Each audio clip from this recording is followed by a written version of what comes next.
नमस्कार साथियों, आप सभी का हार्दिक स्वागत अभिनंदन।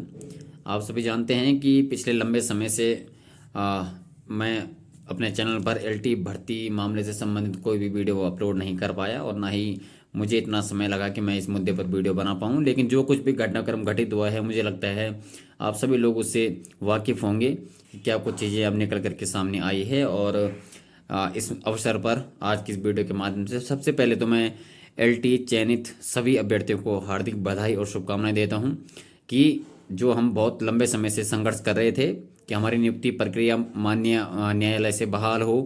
कहीं ना कहीं आप सभी लोगों के मेहनत और सहयोग के बदौलत जो संघर्ष हम सभी लोगों ने किया था वो कहीं ना कहीं सफल हुआ है। और अंततः जो है एलटी चयनित अभ्यर्थियों की जो नियुक्ति प्रक्रिया न्यायालय द्वारा जो स्टे आया था, कहीं ना कहीं वो नियुक्ति प्रक्रिया बहाल हो चुकी है। और इस नियुक्ति प्रक्रिया के बहाल होने के बाद जो है कि अब हमारी नियुक्ति प्रक्रिया बहुत जल्दी आगे बढ़ेगी और कहीं ना कहीं जो है हम लोग अपॉइंटमेंट हो जाएंगे अपने अपने विद्यालयों में जहाँ भी हमारे कार्य क्षेत्र होगा। तो साथियों, इसलिए सबसे पहले तो आप सभी लोगों को हार्दिक बधाई और शुभकामनाएं। जितनी भी हमारी पूरी टीम इसमें लगी हुई थी, चाहे वो नैनीताल में जो साथी थे उन्होंने बहुत सारे महत्वपूर्ण काम वहाँ पर किए हैं, और जितने भी हमारी फील्ड वर्क की टीम थी जो धरना स्थल पर मौजूद थी और जो फील्ड वर्क की टीम थी, मैं प्रत्येक मेंबर का, जितने भी हमारी टीम में सदस्य थे, नाम लेना थोड़ा सा दुष्कर कार्य हो जाएगा क्योंकि एक बहुत लंबी कतार है जिन लोगों ने इसमें संघर्ष किया है जो हमारी टीम के मेंबर थे। तो सभी लोगों का नाम ले पाना तो संभव नहीं होगा, लेकिन मैं प्रत्येक मेंबर का तहे दिल से धन्यवाद देता हूं कि उन लोगों ने कंधे से कंधे मिला करके रात दिन एक करके और हर विषम परिस्थिति में हम लोगों का साथ दिया और कहीं ना कहीं जो है हम इस जीत को जो है अपने पक्ष में ला पाए और हमारी जो है संघर्ष की विजयी हुई है, हम जीत चुके हैं। साथियों, 1371 हम लोग पहले से बोलते आ रहे थे, लेकिन कहीं ना कहीं वो एक मिस्टेक उसको कह सकते हैं। 1352 पदों पर जो है चयन प्रक्रिया आगे बढ़ेगी, नियुक्ति प्रक्रिया आगे बढ़ेगी और इतने ही लोगों का चयन पहले आया था। सबसे पहले मैं इसी चीज़ को यहाँ पर क्लियर कर देना चाहता हूँ। वैसे तो बहुत सारे लोगों को अब चीज़ें क्लियर हो चुकी है, लेकिन बहुत सारे लोगों ने मैसेज और फोन करके ये जानने का प्रयास किया कि सर 1371 का जो एलटी चयनित अभ्यर्थी थे उनको नियुक्ति थी, लेकिन जो वहाँ पर शिक्षा विभाग के द्वारा आंकड़ा पेश किया गया 1352 का था। तो साथियों, उसमें हुआ ये था कि जो लिस्ट आई थी उसमें 19 लोगों के नाम रिपीट हो गए थे मैथ सब्जेक्ट में। तो 1298 पदों पर रिजल्ट आया था और बाद में जो है 54 पदों पर 4 मार्च 2025 को जो है आयोग की तरफ से एक रिजल्ट जारी किया गया एलटी का 54 पदों पे। तो कुल मिला के 1352 पद वो हो रहे हैं और 1352 पदों पर ही नियुक्ति प्रक्रिया आगे बढ़ पाएगी। 1371 वो मिस्टेक इसलिए हो गई थी क्योंकि 19 नाम जो रिपीट हो गए थे मैथ सब्जेक्ट में कुछ अभ्यर्थियों के, तो इसलिए वो नाम रिपीट होने के बाद जो है 1371 ही एक आंकड़ा हम लोगों के दिमाग में फिट हो गया था। लेकिन वाकई 1352 पदों पर जो है चयन हुआ है और 1352 बच्चों की जो नियुक्ति प्रक्रिया अब शीघ्र शीघ्र आगे बढ़ पाएगी। साथियों, मैं पुनः धन्यवाद देता हूं अपने सभी संघर्षरत साथियों का और उन सभी लोगों का जो दूर दराज के क्षेत्रों से पिथौरागढ़, डेडीहाट, मुनस्यारी और नैनीताल जैसे जनपदों से देहरादून धरना स्थल पर पहुंचे और 15 से 20 दिन, एक महीने तक वो लोग हमारे बीच में रहे। इतने दूर से वो लोग आए, अपने घर परिवार से दूर रह के उन्होंने संघर्ष का पहला रास्ता जो है संघर्ष का चुना और हम लोगों का कहीं ना कहीं साथ दिया है। मैं उन सभी लोगों का शुक्रगुजार करता हूँ, सभी लोगों का धन्यवाद देता हूँ। जितने भी लोग सीमांत जनपदों से खास करके आए, उत्तरकाशी के बहुत जो सुदूर हरसिल, मुखवा आदि जो क्षेत्र है वहाँ से भी लोग आए थे, तो सभी लोगों का धन्यवाद। जितने भी लोगों ने इस संघर्ष में हमारा साथ दिया है और जिन लोगों ने साथ नहीं भी दिया है, 1352 लोग थे, 300-400 लोग ही हम लोग संघर्ष में थे, तो जिन लोगों ने साथ नहीं भी दिया है उन लोगों को भी बहुत बहुत बधाई उन लोगों को भी। और कहीं ना कहीं वो लोग भी अब हमारे ही कार्य क्षेत्र, मतलब अपने कार्य क्षेत्र में जाएंगे तो कहीं ना कहीं उन लोग से मुलाकात हो पाएगी। लेकिन थोड़ा सा चिंतन मनन करने की आवश्यकता है साथियों कि जब भी ऐसी नौबत आती है संघर्ष करने की, एकजुटता दिखाने की, कि हमको पीछे नहीं होना चाहिए उस समय। तो सभी साथियों को हार्दिक बधाई, शुभकामनाएं। साथियों, अब बात करते हैं नियुक्ति प्रक्रिया कब तक आगे बढ़ेगी। मैं खुद फील्ड वर्क का मेंबर हूं और हम लोग फील्ड में काम करते हैं। तमाम अनुभव हम लोगों ने लिए हैं इस दौरान, क्योंकि हम तो उस समय से फील्ड में हैं जब एलटी भर्ती का विज्ञापन जारी होना था 6 नवंबर 2023 को। वो विज्ञापन जारी नहीं हो पाया था, तो 12 नवंबर 2023 के बाद से हम लोग फील्ड में हैं और तब से जो है बहुत बारीकी से इन चीज़ों को देखते आ रहे हैं और एक लंबा अनुभव हम लोगों ने इस चीज़ का ले लिया है। बहुत लंबा समय हमको संघर्ष करते हुए हो गया। उसके बाद पेपर हुआ, फिर रिजल्ट निकालने के लिए हम लोगों ने इतना संघर्ष किया, उसके बाद से आप लोग देख ही रहे हैं। तो इन सभी चीज़ों पे, और क्योंकि हम फील्ड में जो है एलटी का जो प्रतिनिधिमंडल होता है उसके भी मेंबर हम रहने का हमको सौभाग्य प्राप्त हो, अपने साथियों के साथ काम करने का अवसर प्राप्त हुआ है। तो साथियों अब जो नियुक्ति प्रक्रिया है वो कब तक आगे बढ़ेगी, तो आप सभी जानते हैं कि परसों 4 तारीख को जो स्टे वेकेट हुआ है, स्टे हटा है इस नियुक्ति प्रक्रिया से जो बाधित हो रखी थी। तो अब जो है नियुक्ति प्रक्रिया आगे बढ़ पाएगी।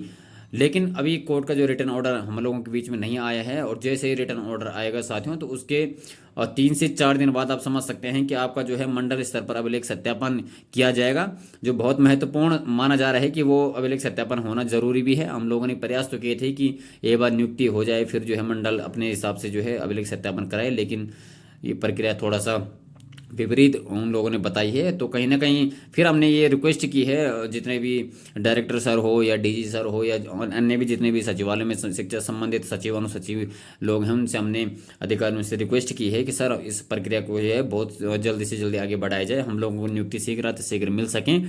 तो उन्होंने पूरा आश्वासन दिया है, और कहीं ना कहीं आश्वासन ही नहीं उन्होंने निर्देशित भी किया है जो मंडल एडी हैं और जो अन्य अधिकारी हैं कि भाई इस नियुक्ति प्रक्रिया को जो है शीघ्र संपन्न करवाइए। एक लंबा समय इस भर्ती को हो चुका है, 14 से 15 महीने से ज़्यादा इस भर्ती को हो चुका है और अभी तक जो है संपूर्ण नहीं हो पाई है, और हम लोग जो है ऑलरेडी बहुत लेट हो चुके हैं साथियों। आप सभी लोग जानते हैं जितना घटनाक्रम अभी तक घटित हुआ है। तो उन्होंने जो है अपने जो संबंधित अधिकारी हैं जो नियुक्ति पदाधिकारी होते हैं उनको निर्देशित भी किया है कि जब कोर्ट का जो ऑर्डर आप लोगों को मिल जाएगा तो उसके 3 से 4 दिन के बाद आपको मंडल में अभिलेख सत्यापन हेतु बुलाया जाएगा और ये प्रक्रिया जो है आगे बढ़ पाएगी, ऐसा आप लोग आश्वस्त रहिए साथियों। मैं क्लियर आपको बता देता हूँ कि डायरेक्टर सर ने तो यहाँ तक भी कहा है कि जितने भी आपके चयनित अभ्यर्थी हैं, जितने साथ वाले लोग हैं, तो उन लोगों को कहिए कि आप लोग बिल्कुल तैयार रहें, आपको कभी भी जो है मंडल डीवी के बुलाया जा सकता है। एक बार मैं और यहाँ पर क्लियर कर देता हूँ साथियों कि आप लोग जो हमने आयोग में डॉक्यूमेंट लगाए थे, जो 2 सेट हमने आयोग में दिए थे, वही 2 सेटअप बना के अपने तैयार रखें ताकि कल के दिन जो है आपको दिक्कत ना हो।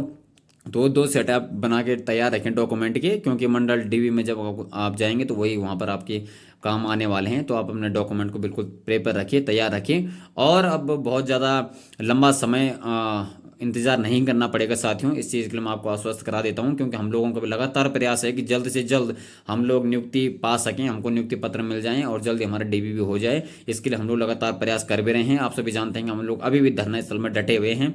लगातार जब तक हमको नियुक्ति पत्र नहीं मिल जाते हैं या हमको मंडल डीवी के लिए नहीं बुलाया जाता है, अभिलेख सत्यापन के लिए नहीं बुलाया जाता है, तब तक हम जो है धरना स्थल पर बैठे रहेंगे। और कहीं ना कहीं जो है हमारा लगातार प्रेशर भी यही है माननीय शिक्षा मंत्री जी से और तमाम अधिकारियों से कि हमारी नियुक्ति प्रक्रिया जो है शीघ्र आगे बढ़ाइए। तो साथियों आज के लिए इतना ही था, और शुभकामना संदेश मैं सभी चयनित एलटी अभ्यर्थियों को देना चाह रहा था। बाकी जो न्यायालय का निर्णय है आप सभी जानते हैं, 192 पदों जो 192 पद अभी बचे हुए हैं उनमें रिजल्ट आना शेष है, और आयोग की तरफ से भी आपने देखा होगा, देख जी का एक मैं देख रहा था एक वीडियो के माध्यम से, वो बता रहे थे कि जो है क्योंकि साथियों जब नियुक्ति प्रक्रिया पे ही स्टे लगा होता है, पूरी प्रक्रिया पे स्टे लगा होता है, जब ये स्टे हट गया है तो अब बाकी तमाम चीज़ें भी होने वाली हैं। तो जब हम 1352 जितने भी ये लोग हैं हम लोगों को जब नियुक्ति मिल जाएगी उसके बाद से बचे हुए जो पदों पर रिजल्ट आना शेष है या वेटिंग जो भी है वो सब चीज़ें आयोग अब करने के लिए पूरी तरीके से स्वतंत्र है। आयोग इस चीज़ को जल्दी से जल्दी करेगा क्योंकि स्टे हटना बहुत ज़रूरी था, इसके बिना कुछ भी काम नहीं हो पा रहे थे। तो इसलिए आप लोग भी बिल्कुल धैर्य रखिए, और इतने समझदार आप हैं, पढ़े लिखे हैं, तो थोड़ा पेशेंस होना चाहिए, बहुत ज़रूरी है। हम लोगों ने आज तक इतना धैर्य रखा है, परिश्रम भी किया है, संघर्ष भी किया है, लेकिन साथ साथ हमारे अंदर धैर्य भी था और हमको पता था कि चीज़ें धीरे धीरे करके बदलती है, तो उससे धीरे धीरे सब चीज़ें अच्छी होने लग जाती है। तो साथियों आप लोग धैर्य रखिए, धैर्य बनाए रखें, और आप लोग तैयार हैं जो चयनित अभ्यर्थी हैं मंडल डीवी के लिए, और जितनी भी तैयारी हैं पुनः मैं आप सभी को शुभकामनाएं देता हूं कि इतने लंबे समय के संघर्ष के बाद हम लोगों को जो एक खुशी का मौका मिला है, खुशी का अवसर हम लोगों के बीच में आया है, हम लोगों को खुशी मनाने का अवसर मिला है। तो साथियों आप सभी को पुनः बहुत बहुत हार्दिक बधाई, और हम लोग निरंतर प्रयास कर रहे हैं कि इस जो नियुक्ति प्रक्रिया है इसको बहुत जल्द संपन्न किया जाए, जल्द से जल्द हम लोग नियुक्ति पा सकें, हम लोगों को नियुक्ति मिल सकें। इसके लिए हम लोग लगातार प्रयास कर रहे हैं। आप लोग अपना समर्थन, अपना प्यार इसी तरह से बनाए रखें, और चैनल के माध्यम से आप लोग जुड़े रहें। भविष्य में भी बहुत सारी चीज़ें लाने का मैं भी इसमें प्रयास करूँगा। आप सभी लोगों का धन्यवाद, प्रणाम।